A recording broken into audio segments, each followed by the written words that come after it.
ప్రేక్షకులకు నమస్కారం. నేను doctor Ravishankar Irukulapati, senior endocrinologist, Apollo hospitals, Jubilee hills, Hyderabad.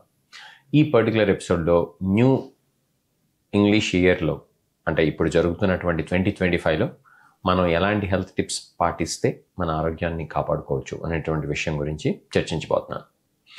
ముందుగా మనం మనసుని ప్రశాంతంగా ఉంచుకుంటూ నేర్చుకుందాం. స్ట్రెస్కి వీరినంతగా దూరంగా ఉందాం. ఏదైనా పరిస్థితుల వల్ల మనకి మెంటల్ స్ట్రెస్ వచ్చినా కూడా మెడిటేషన్ లాంటివి చేసుకోవటం వల్ల మనం మనసుని ప్రశాంతంగా ఉంచుకోవచ్చు. ఇది మొట్టమొదటి సూత్రం. రెండో విషయానికి వచ్చినట్లయితే ఫిజికల్ యాక్టివిటీ. కనీసం రోజుకి 45 నిమిషాల నుంచి గంట దాకా వ్యాయామం చేద్దాం.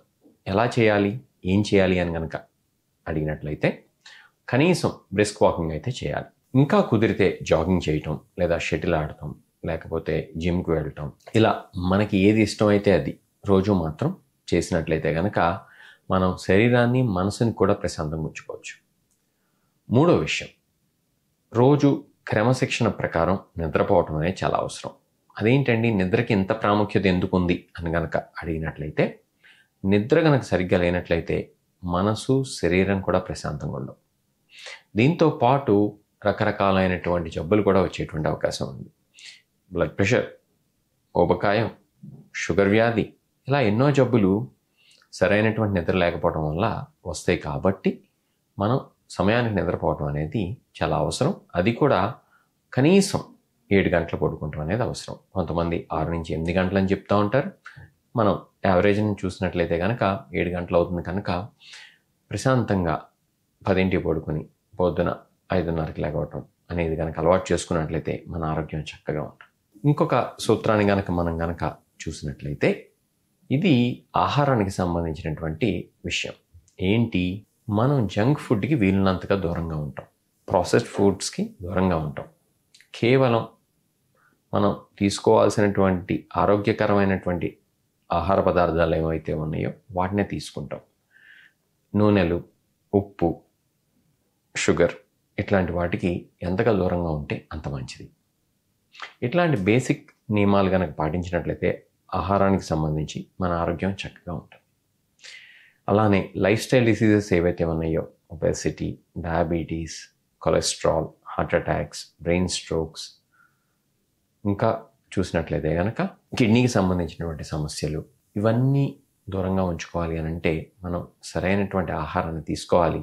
అది కూడా మితంగా తీసుకోవాలి. ఈ సంవత్సరం అయినా మనం ఈ విషయాన్ని గుర్తుంచుకుని మనం ఆచరిద్దాం. ఇంకా చెప్పుకున్నట్లయితే దురలవాట్ల కింద పరిగణించేటువంటి డ్రగ్స్కి ఎట్టి పరిస్థితుల్లో దూరంగా ఉండాలి. స్మోకింగ్, ఆల్కహాల్ విషయానికి వచ్చినట్లయితే అటువంటి అలవాట్లు ఉన్నట్లయితే మానేయాలి. స్మోకింగ్ వల్ల రానటువంటి జబ్బు లేనే లేదు.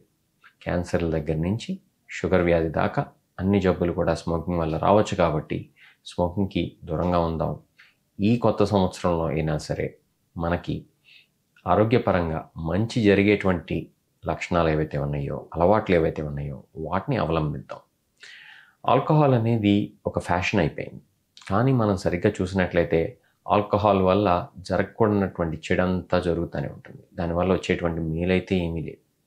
మనమేదో సాధించేద్దామని, మనమేదో ఉత్సాహంగా ఉంటామని, మనమేదో పార్టీ చేసుకుంటామని మనం అనుకుంటున్నామే తప్పితే మన శరీరానికైతే చాలా చెడు చేస్తున్నాం ఆల్కహాల్ ద్వారా.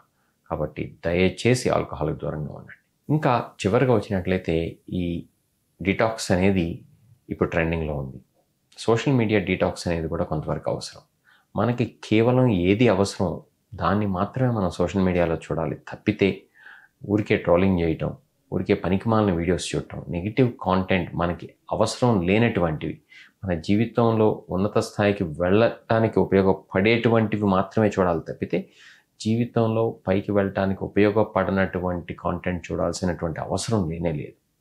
వాటి వల్ల నిద్రలు పోగొట్టుకుంటాం, కళ్ళ కిందంతా నల్లగా తెచ్చుకుంటాం, అట్లనే స్ట్రెస్ తెచ్చుకుంటాం, నెగిటివిటీని పెంపొందించుకుంటాం. లాంటివి చేయకూడదు. కాబట్టి అటువంటి కాంటెంట్కి కూడా దూరంగా ఉన్నాం. ఇట్లాంటి బేసిక్ నియమాలు పాటిద్దాం. ఈ కొత్త సంవత్సరాన్ని ఆరోగ్యకరమైనటువంటి సంవత్సరంగా తీర్చిదిద్దుకుందాం. Take care. మీ రవిశంకర్, ఎండోక్రైనాలజిస్ట్.